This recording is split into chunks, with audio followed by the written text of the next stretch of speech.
Olá, muito boa tarde para você que acompanha o perfil do Povo Online aqui no Facebook. Seja bem-vindo a mais um Live Política. Eu sou Ítalo Coriolano e recebo na tarde desta terça-feira o editor executivo do Núcleo de Cotidiano do Jornal Povo e também colunista de política aqui do Jornal Povo, Érico Firmo. Muito boa tarde, Érico, seja bem-vindo. Boa tarde, Ítalo, boa tarde. Érico, hoje o nosso papo está recheado de temas interessantes, temas polêmicos. Eu vou aqui listar para vocês qual é a nossa pauta de debate desta terça-feira. Primeiro, nós vamos comentar uma decisão do governo Michel Temer de realizar novas trocas na CCJ para tentar salvar tanto o mandato dele como também de 2 de seus ministros da segunda denúncia apresentada pela PGR. Hoje, por exemplo, saiu o deputado Jorginho Melo, do PR de Santa Catarina, que tinha votado contra Michel Temer na primeira denúncia, e entrou o delegado Edson Moreira, do PR de Minas Gerais. Essa já é a terceira troca feita em pouco mais de uma semana. Em seguida, nós vamos comentar uma decisão judicial em que Jair Bolsonaro foi condenado a pagar 50 mil a comunidades quilombolas. Já já a gente vai explicar por que dessa condenação.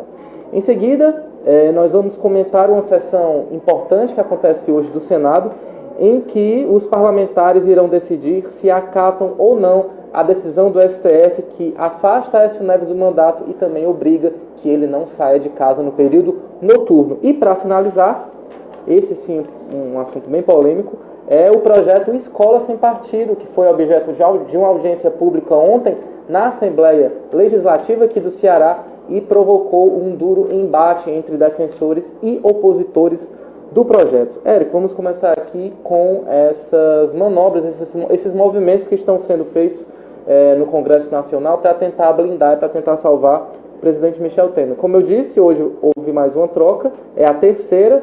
Já havia entrado nessa comissão Nelson Marqueselli, do PTB, e Luiz Tibé, do Avante Minas Gerais, ou seja, mais 2 nomes favoráveis à rejeição da denúncia contra o presidente Michel Temer, e ao mesmo tempo que são feitas essas modificações na Comissão de Constituição e Justiça, né, que é o passo anterior até a ida da denúncia a plenário, o presidente tem uma maratona de audiências com parlamentares, uma agenda cheia, recheada de reuniões, cerca de 50 nomes constam nessa lista, e alguns inclusive ficaram revoltados de terem seus nomes incluídos e disseram que não pisam na sala do presidente Michel Temer. É o caso do líder do PP, Arthur Lira, do deputado Rogério Rosso, do PSD, e também da deputada Chérida, que inclusive se disse indignada de ter o nome incluído nessa lista, ela que disse que é super a favor da aceitação da denúncia contra o presidente Michel Temer. Érico, a gente já tinha aqui comentado antes que essa segunda denúncia seria mais tranquila para o presidente, mas parece que ele está bastante preocupado. Existe aí algum movimento de bastidor que indique a possibilidade dessa denúncia ser acatada e por isso esse esforço tão forte? O governo, acho difícil ser acatado, mas o governo está tendo dificuldade porque inclusive falta dinheiro, né? A informação que circulava ontem é que o governo está prometendo emenda fiado. Diz que para 2017 não tem mais dinheiro, e aí estão prometendo, não vou pagar a emenda esse ano, mas em 2018 o dinheiro sai, conta, né? Pode cobrar que em 2018 sai, então está pendurando a promessa de emenda, e não sei se isso vai colar com os parlamentares, não. Está sendo muito engraçado o dia de hoje está sendo muito engraçado em Brasília em relação a tudo isso, porque tem isso, o governo divulga uma lista com dezenas de parlamentares que estarão, e vários viram e não tenho nada marcado com o presidente, não vou. O Rogério Rosso perdeu para o Rodrigo Maia, era o candidato do Eduardo Cunha, perdeu para o Rodrigo Maia na eleição para presidente da Câmara. O Sheridan também foi personagem, né, votação importante na CCJ, então foram que disseram que não, a gente não estava nessa lista, a gente não foi, não combinou nada com o presidente, não vamos conversar com ele. E essa lista claramente foi inflada pelo presidente para mostrar articulação, mostrar peso, mostrar força. Mas parece que realmente está bastante artificial. Essa questão da troca na CCJ, a troca foi feita pelo PR, né? E aí o PR explicou que o deputado Jorginho Melo tinha pedido para sair. E o pessoal dá esses argumentos e acha não combinam, que né? Vão se sustentar sem o mínimo de... Aí foram ver, a imprensa foi ouvir o Jorginho Melo, que disse, não, isso é articulado para me tirar, eu não pedi para sair coisa nenhuma. E não fazia o menor sentido. Jorginho Melo que votou contra o Temer na primeira denúncia. Agora o esforço do governo está sendo para rastrear possíveis votos contrários na base aliada. Então eles estão pressionando os líderes para que os partidos fechem questão em favor do presidente, para que nesse fechamento de questão já haja manifestação dos parlamentares para eles conseguirem rastrear quem pode votar contra e aí fazer as trocas, porque o receio deles é que votos com que eles contam, quando chegar na hora da votação, se revelem votos contrários e o governo possa ter uma surpresa. Então, eles estão atuando para isso e aí já foram em cima do Jorginho Melo, que na votação anterior tinha votado contra o presidente. Érico, então, digamos que o Centrão, que foi, digamos, o principal responsável por salvar o presidente na primeira denúncia, hoje virou o grande problema do presidente. De novo, né? De novo, sempre é o grande balcão de negócios. Tem dois segmentos que querem prolongar ao máximo a denúncia contra o Temer. Um é a oposição e o outro é essa parte da base aliada do Centrão, que aí quer barganhar, quer cobrar o máximo possível. E quando o governo diz, olha, a gente está sem dinheiro, não tem como liberar recursos esse ano, o pessoal coça a cabeça e diz, então não sei se eu vou poder ajudar não sei se vai sair esse apoio para o presidente não. Então isso pode de repente complicar o Temer, porque a primeira denúncia, como havia sido a denúncia contra a Dilma, o pedido de impeachment no ano passado, se torna um grande balcão de negócios. A Dilma transformou no balcão de negócios, o Temer aumentou o balcão de negócios, e aí pela situação econômica, por tudo, não está dando para aumentar mais o cacife. Já se entregou o que tinha que entregar, o que se podia entregar, e aí está difícil realmente para o governo promover mais essa negociação. Essa nova denúncia vai sair cara, acho que no final das contas o Temer vai se salvar, mas vai sair muito caro. O prometido ajuste fiscal, que é uma ficção do governo Temer, não fez ajuste fiscal coisa nenhuma, as despesas continuam subindo, a meta fiscal prevê o maior rombo da história.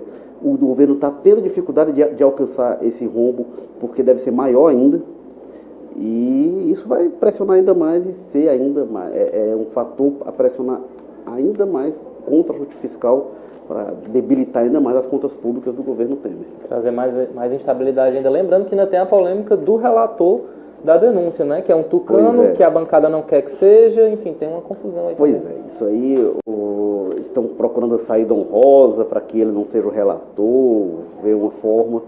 O PSDB vou até escrever sobre isso na coluna de amanhã, ele está em algumas enrascadas, ele está no meio de uma encruzilhada, porque o partido quer eleger o presidente no ano que vem. A eleição se aproximando. Mas está amarrado a um governo extremamente impopular, o mais impopular da história. Então isso puxa o PSDB para baixo, puxa a impopularidade do partido. E ao mesmo tempo tem seu presidente, o Aécio Neves, está afastado há muito tempo, mas ainda é presidente do PSDB, afastado do mandato, envolvido em denúncia, com gravações muito comprometedoras. Então o partido fica entre se viabilizar como alternativa à presidência, salvar seu presidente, um dos seus principais membros, que foi candidato a presidente na eleição anterior, e se manter amarrado a um governo muito impopular. Então, e aí, para conseguir salvar o Aécio e vários outros denunciados, mas principalmente o Aécio, tem que salvar o Temer. Tem de se manter amarrado ao governo Temer. Então o Aécio é a principal força para pressionar contra o afastamento do governo. E isso vai inviabilizando, vai se tornando uma âncora para os candidatos a presidente, os pré-candidatos a presidente do PSDB, Dória, Alckmin. Estão muito mal nas pesquisas e o PSDB acho que nunca chegou numa pré-campanha tão mal, com candidatos, desde que o PT chegou à presidência, né, ao longo deste século, nunca chegou tão mal a um ano da eleição, com pré-candidatação tão ruim. E lembrando que todas as eleições nesse século o PSDB perdeu. Então está chegando pior ainda do que em outras eleições nas quais o PSDB perdeu. E as pesquisas que foram divulgadas semana passada, elas mostram tanto essa performance pífia dos dois pré-candidatos, né, cerca de 8%, né, de Alckmin e João Dória, assim como o próprio PSDB está com uma imagem muito negativa perante a sociedade. Se o PT aí, o principal investigado, né, da Lava Jato e todas as operações aí contra a corrupção, quem acabou adquirindo um desgaste maior foi o PSDB, né? Ao longo da era petista, o PSDB sempre foi nas pesquisas de pré-campanha, sempre apareceu como o segundo colocado. Nas pesquisas agora não aparece nem como terceiro, aparece na quarta colocação, então muito mal. E essa situação de ter que salvar o Aécio, ter que se amarrar com o governo Temer e se viabilizar a presidência, essa equação não está fechando. E é exatamente isso que eu não entendo. Por que quase um desespero, né, de manter a Aécio com seu mandato no Senado, de tentar proteger um nome que, né, definhou nas pesquisas, que traz uma imagem negativa para o partido, ou ele sabe muita coisa realmente e talvez tenha feito aí algum tipo de ameaça, ou eles têm muita certeza da inocência do senador. É um nome importante do partido, né? A gente vê também, em relação ao Lula, o Lula também sendo defendido com unhas e dentes e tudo mais pelo PT. Então, é um nome importante do partido, é um dirigente do partido, foi candidato a presidente, então tem isso também. Provavelmente também o Aécio sabe de muita coisa. Certamente ele sabe de muita coisa. Tem muitos inimigos também dentro do PSDB, então isso é curioso, porque, principalmente o Serra, os dois travaram conflitos, embates terríveis nas eleições de 2010, nas eleições de 2014. Foi coisa realmente muito virulenta. Então ele tem inimigos internos também. Mas certamente tem muita informação e isso são fatores, a importância dele, o peso dele como líder e a informação, isso sem dúvida pesa para ênfase, para o desgaste que o PSDB compra ao defender o Aécio. Agora, Érico, a gente vai continuar falando de Aécio Neves, isso porque logo mais o Senado vai decidir se acata ou não a decisão do Supremo Tribunal Federal, da primeira turma do Supremo Tribunal Federal, que por 3 votos a 2 afastou o senador Tucano do mandato e também impôs que ele não saísse da sua residência durante o período noturno. Existe aí uma tentativa de diálogo e de negociação na figura do presidente do Senado, Eunício Oliveira, e da presidente do STF, Carmen Lúcia, para que houvesse uma negociação e o próprio STF decidisse isso semana que vem, tanto que já está até marcada a sessão para o dia 11 de outubro, mas pressionado pelo próprio PMDB e pelo próprio PSDB e por uma parcela do PMDB, o presidente Eunício Oliveira cedeu e colocou para hoje, né, a sessão que vai avaliar se Aécio Neves vai ser afastado ou não do Senado. É uma briga que o presidente Eunício Oliveira compra, apesar desse discurso apaziguador, ele cria uma instabilidade com o STF e também coloca a própria imagem da casa em risco, porque se por um lado você protege um senador, pelo outro você acaba atingindo negativamente toda a casa, né? Parece mesmo uma operação abafa corrupção, abafa alguma coisa de errado e tentar colocar planos mornos em cima disso. Mas eu não sei se vão votar hoje não, porque os humores mudaram hoje à tarde, a sessão já começou, a sessão está marcada, a sessão já começou. Um dos primeiros a discussão que eu estava ouvindo agora era o Romero Jucá, o líder do governo, e ele dizendo, eu não sei se vão votar hoje, se vão votar amanhã, quando é que vai ser semana que vem. E o Romero Jucá até anunciou que ia pedir para deixar consignado o voto dele. Eu não sei se o voto vai ser secreto, se for secreto acho que não pode, mas ele anunciou o voto dele não contra o acatamento da denúncia, pediu para deixar consignado, que diz, eu não sei como é que eu vou estar de saúde, se eu vou poder estar aqui amanhã e tal, mas ele disse que não quer perder a oportunidade de votar contra contra o afastamento, contra a decisão do STF, para barrar a decisão do STF. Ele disse que não quer deixar de votar, o que é muito curioso. É muito simbólico que o Romero Jucá seja um dos primeiros a falar nessa sessão, porque ele foi o primeiro ministro do governo Temer a cair. Naquele áudio, o primeiro áudio revelado do Sérgio Machado, que falava do grande acordo nacional, do Supremo com tudo, que falava de estancar a sangria, que falava que a melhor solução era botar o Michel e tal, tudo aquilo ali foi o Romero Jucá. E ele é alvo de inquéritos também no Supremo Tribunal Federal, então é parte diretamente interessada. Ele foi lá, colocou, quando eu comecei a acompanhar a sessão, estava o Romero Jucá discussão de plenário e ouvindo a parte do Fernando Collor. Estava desse jeito a sessão. E aí vinha realmente uma pressão muito grande do Senado para que seja votado hoje, mas aí parece que do fim da manhã para o começo da tarde o humor estava um pouco mudando, porque o Senado estava... O discurso que estava sendo feito, inclusive o discurso do Romero Jucá, era o defender a instituição, a altivez do Senado, mas eles perceberam que para a opinião pública o que estava pegando era a imagem de tentar salvar o Aécio, tentativa de autoproteção. A imagem que estava ficando era essa e os senadores ficaram um pouco receosos. E aí estava tendo reunião no colégio de líderes, está essa indefinição ainda, até quando eu entrei aqui estava indefinido isso, pode votar ou pode não votar. E, enfim, está tendo muita negociação, porque é uma briga na qual o Senado está entrando, que eu acho que ele vai sair desgastado se ele for em frente. O que está muito claro, isso eu escrevi na coluna de hoje, é o seguinte: o Senado está discutindo, em relação ao mandato, tem uma discussão muito grande sobre a prerrogativa da mesa diretora de afastar o senador do mandato, isso é uma coisa. Outra coisa em relação à medida de recolhimento noturno. teve gente dizendo, não, isso é como se fosse uma pena de prisão. E me parecia realmente prisão domiciliar, mas o ministro Luiz Roberto Barroso, que foi relator do voto vencedor, ele explicou isso e realmente o recolhimento domiciliar noturno está no Código de Processo Civil como medida cautelar diversa de prisão. Diversa de prisão quer dizer que não é prisão. Se fosse prisão, teria de passar pelo plenário do Senado. E aí, qual foi o entendimento da Constituinte? Vou colocar isso na Constituição. A prisão é uma medida muito extrema, de muito peso simbólico, e que por isso, por ser a medida mais extrema, para ser aplicada, inclusive o impacto político que pode ter, o desgaste à imagem do político, ela teria de ser submetida ao conjunto dos senadores. Não está dito na Constituição, nem em canto nenhum, que qualquer medida cautelar a ser aplicada pelo Supremo Tribunal Federal vai ter de ser submetida ao plenário do Senado. Isso não está colocado.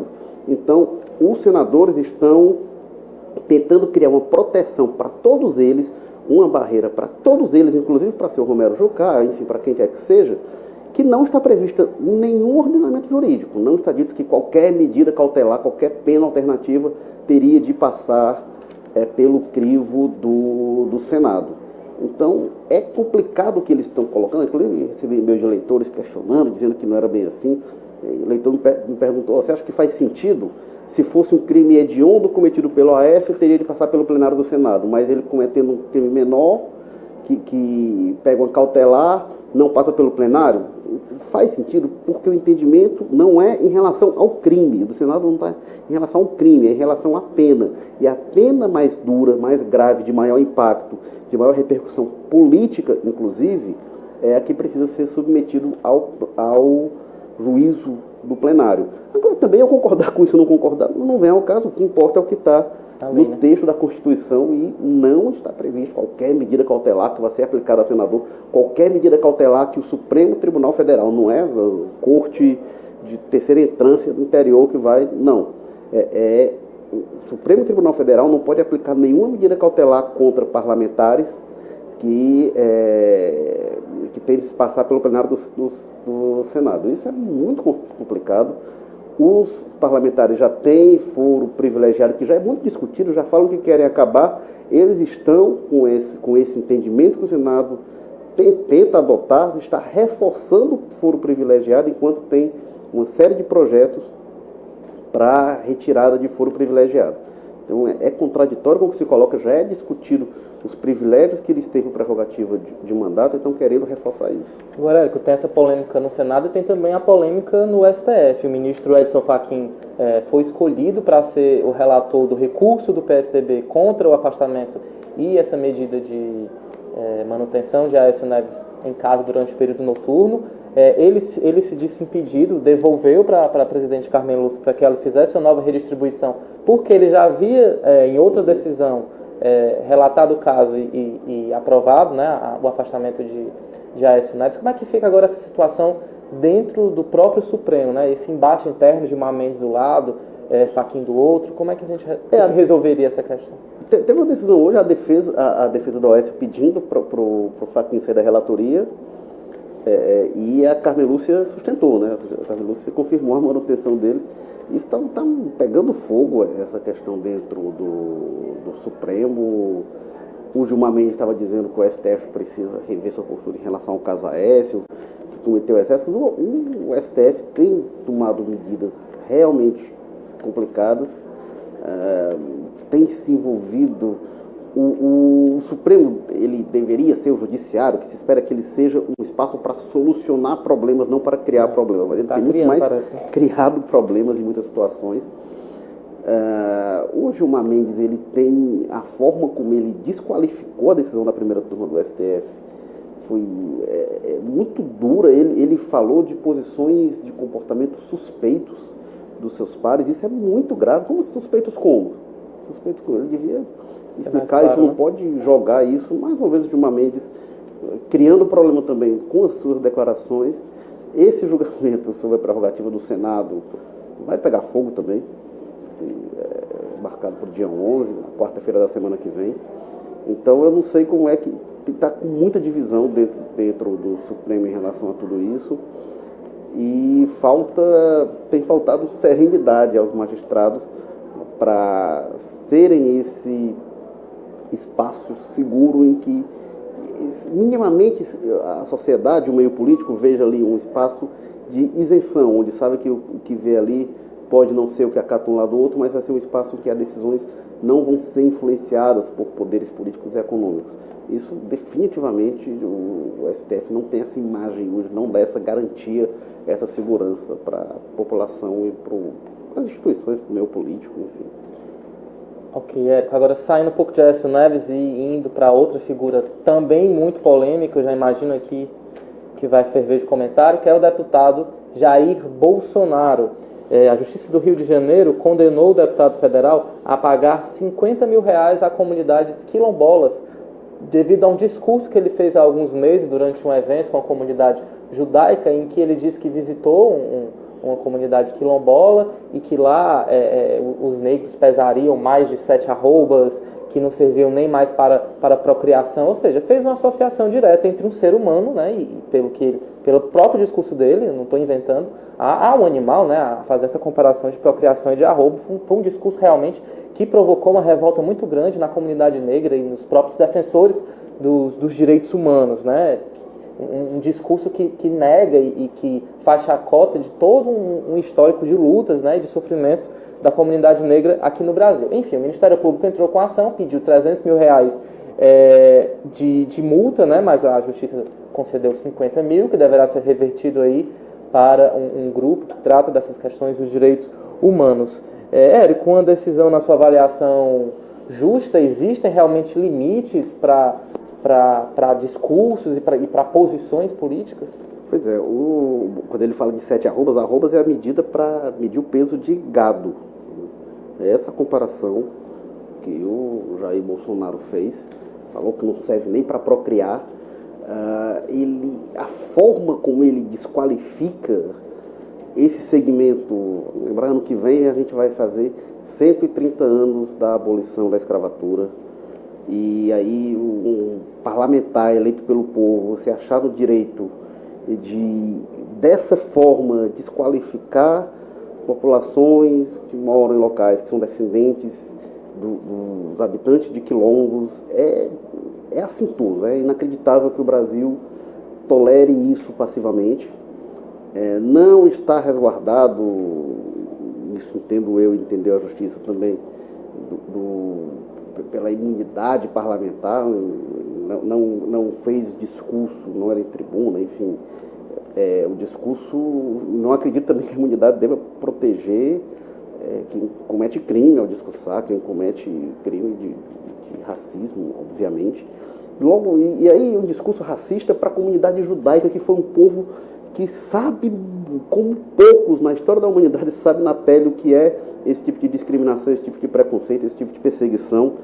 É realmente inacreditável. E aí o Bolsonaro, o argumento dele, da defesa dele, era que estava expondo ideologia acerca da demarcação de terras produtivas não exploradas. Expondo ideologia sobre terras produtivas, chamando seres humanos, comparando a gado, dizendo que não serve para procriar, que são medidos em arrobas como se mede gado.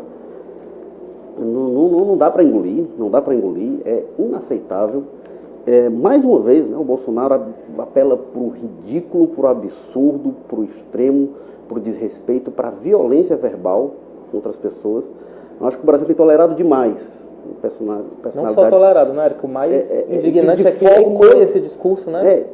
Tem tolerado de forma passiva que se faça esse tipo de discurso. Eu não estou defendendo nenhuma forma de violência contra o Bolsonaro, mas é inaceitável que ganhe espaço político, respaldo político, essa personalidade nefasta da política brasileira.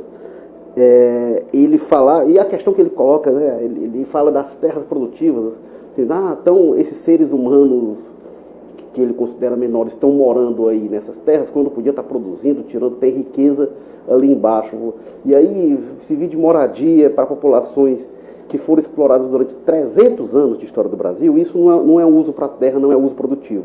O uso é plantar para exportar, extrair mineral, é isso. moradia das pessoas, de povos com os quais o Brasil tem uma dívida histórica de séculos, isso não é dar uso para a terra. E o Bolsonaro não falou só isso, ele falou também, no mesmo discurso, em relação a refugiados. Ele disse o seguinte: não podemos abrir as portas para todo mundo. A questão dos refugiados no mundo inteiro tem sido um drama humanitário. Centenas de milhares de pessoas têm morrido todos os anos. Aquela foto icônica do corpo de uma criança morta na praia ficou muito marcada, mas ali são milhares, já chega aos milhões, na verdade, juntando ao longo dos anos, chega aos milhões de refugiados mortos. E aí o Bolsonaro também vem com esse discurso, e aí disse o seguinte, também o Bolsonaro dizendo: já viu o japonês pedindo esmola? É uma raça que tem vergonha na cara. Estão dizendo que não é para abrir a porta para todo mundo, a gente tem que escolher quais raças a gente vai deixar entrar no Brasil, e que japonês é uma raça que tem vergonha na cara, dizendo que outras raças não têm vergonha na cara. Isso é o conceito clássico mais bem acabado que tem de racismo. Este ser humano está em segundo lugar nas pesquisas de intenção de voto para presidente da República. Realmente é uma falta de sensibilidade, de consciência em relação às diferenças sociais, a necessidade de harmonia, né? E enfim, de trabalhar uma forma de promover mais tolerância no país, que pelo discurso de Jair Bolsonaro fica muito complicado. Realmente ele alimenta muito esse sentimento de ódio na política, esses confrontos que a gente vê agora quase cotidianamente, e que viu, por exemplo, ontem na Assembleia Legislativa, durante uma audiência pública que debateu o projeto Escola Sem Partido. Só para esclarecer um pouquinho o que é esse projeto, tramita na Câmara dos Deputados, o PL 867/2015, ele apensa um outro projeto com teor semelhante, de autoria do deputado Isalci do PSDB do Distrito Federal. Ele lista lá uma série de deveres, 6 deveres do professor em sala de aula, ele altera a lei de diretrizes e bases da educação aqui do Brasil, e o objetivo seria prevenir a doutrinação política, religiosa e ideológica dentro das salas de aula. Há um movimento muito forte de grupos de professores e de movimentos sociais organizados que classificam esse projeto como a lei da mordaça, exatamente porque ela impede a livre expressão dos professores em sala de aula, impede o debate, impede a circulação de opiniões dentro do espaço das escolas públicas ou privadas, e basicamente ontem o embate se deu entre essas duas posições, né? Você tinha ali um grupo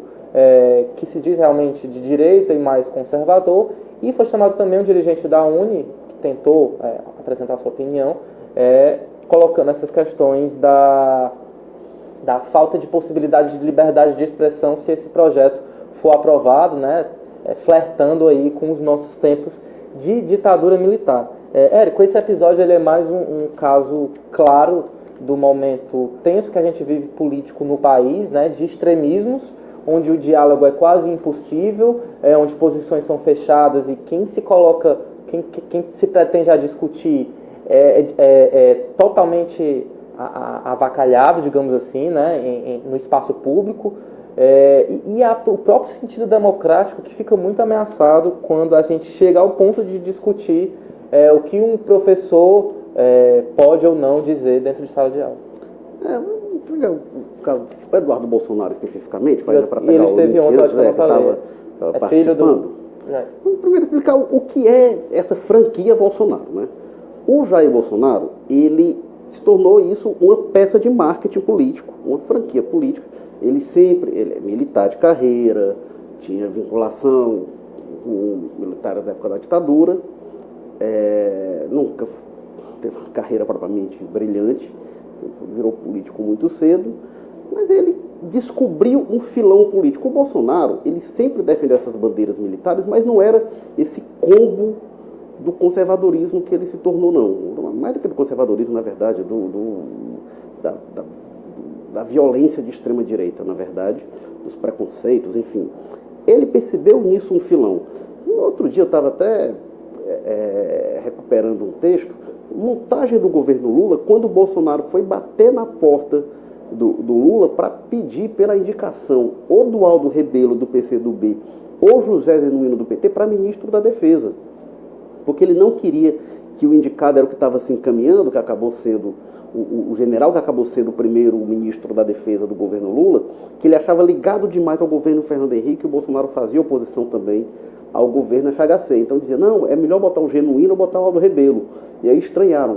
Alguém do PCdoB, e ele dizia, não, comunista hoje não é mais o que é não, comunista hoje toma uísque, toma banho de piscina. Isso o Bolsonaro falou em 2002. Então, e hoje ele faz esse discurso, ai meu Deus, os comunistas estão vindo, vão comer criancinhas. Uma peça de retórica, porque agrada uma nova direita que emergiu muito no vácuo criado pela crise, pelo desgaste dos anos de governo do PT. Então o Bolsonaro encontrou um filão que dá voto, que agrada a opinião pública, então ele faz discurso homofóbico quando agrada, quando convém, e aí vai trazer voto, ele vai para a filiação da Tammy Gretchen para o ex-partido dele, no partido do qual ele estava na época, o PP. Então ele vai, e ele transita por isso, aí faz discurso que é estatizante, Estado forte, a lógica da ditadura militar, aí vai para o exterior e tenta se mostrar como liberal. Ele tenta se construir, ele encontrou um filão político que dá visibilidade para ele e tenta se construir isso. E virou uma franquia, né? E aí outros tentam seguir o caminho, inclusive a família dele, e aí vem o Eduardo Bolsonaro. Essa questão da escola sem partido é muito engraçado que ela veio. Não tinha, no meio desse debate vem a decisão do STF sobre o ensino religioso, né? E eu gostaria muito de saber o que essas pessoas pensam, que falam de doutrinação. Doutrinação é uma palavra que originalmente vem da pregação religiosa. A doutrina é a doutrina da fé. E aí o pessoal é contra a doutrinação política. E o que pensam da doutrinação religiosa? E tem uma diferença aí. Uma coisa é a postura do professor em sala de aula, que é o que a escola sem partido quer fazer, estimulando a delação, tentando cessear a postura do professor, né? Em sala de aula. O que o STF decidiu foi em relação ao ensino religioso, está na grade curricular. É coisa diferente, é coisa muito mais grave. Uma coisa é a postura do professor ensinando aquela disciplina que está lá colocada. Outra coisa seria seria equivalente se fosse a gente fazer a transfusão direta, por causa do escola sem partido levar para esse extremo, seria ter a cadeira de iniciação marxista 1, iniciação marxista 2, de comunismo, de socialismo. Não é isso que está colocado. E aí eles tentam limitar a postura do professor em sala de aula, que eu acho muito complicado, muito discutível.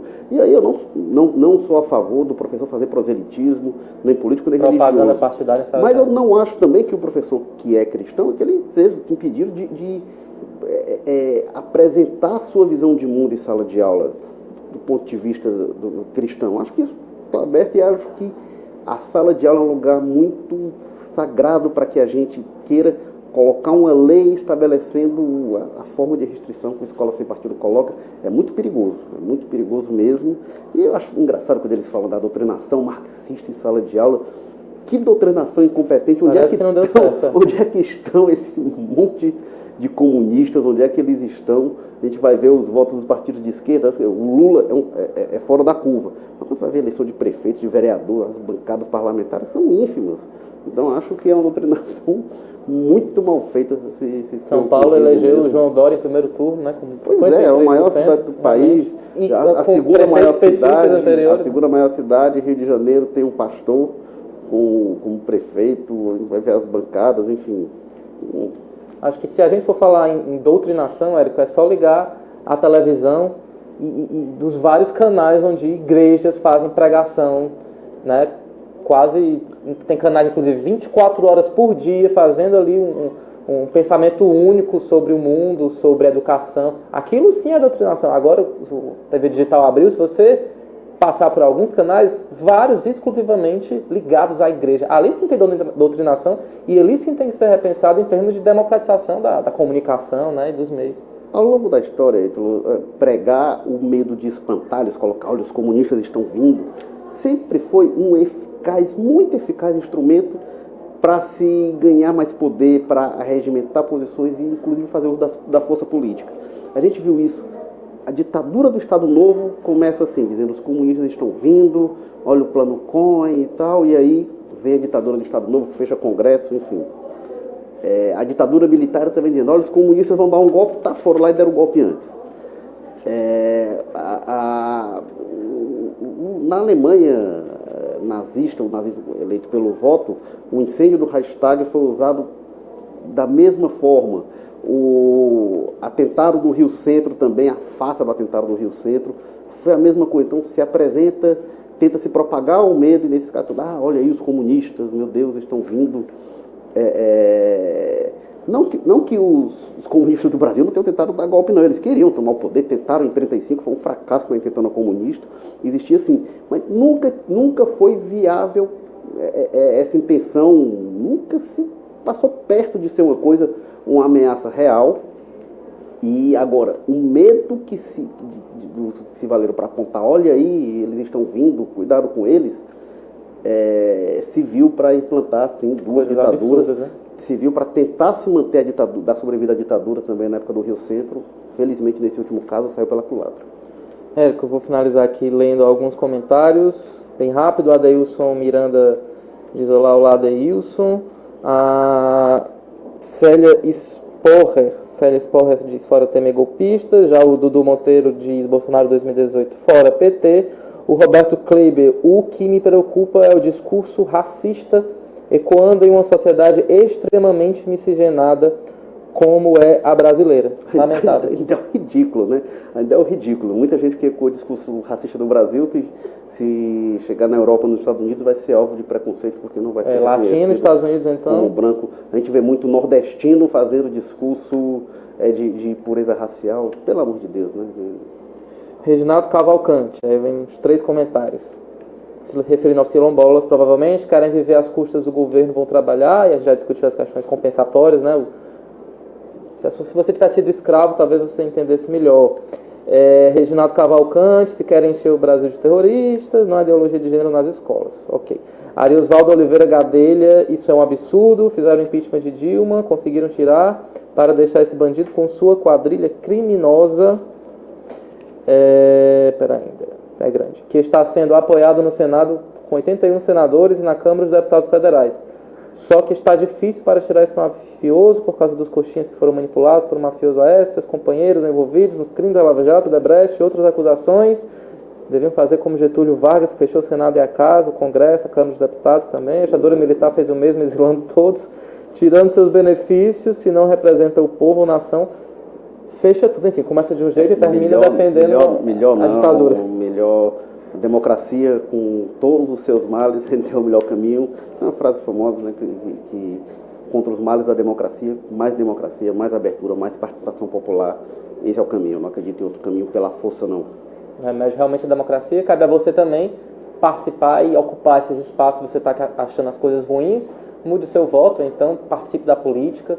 Só assim que a gente vai conseguir mudar o Brasil e não por uma visão única, fechada, autoritária, que provoca perseguição, morte, tortura, enfim, essa não é a melhor saída, podem ter certeza. Érico, muito obrigado pela sua participação aqui mais uma vez com a gente. Obrigado. Eu agradeço também a sua audiência, a sua participação durante esses 30 minutos na tarde desta terça-feira. É sempre um prazer estar conversando, dialogando, encontrando aí, ajudando a encontrar um pouco soluções para os problemas do nosso país. É sempre muito bom estar aqui com vocês. A gente se encontra amanhã, quarta-feira, discutindo novos temas da política brasileira. E na edição desta quarta-feira do Jornal O Povo, você pode conferir esses temas que a gente acabou de conversar agora, assim como também outras matérias muito interessantes. Obrigado e até a próxima.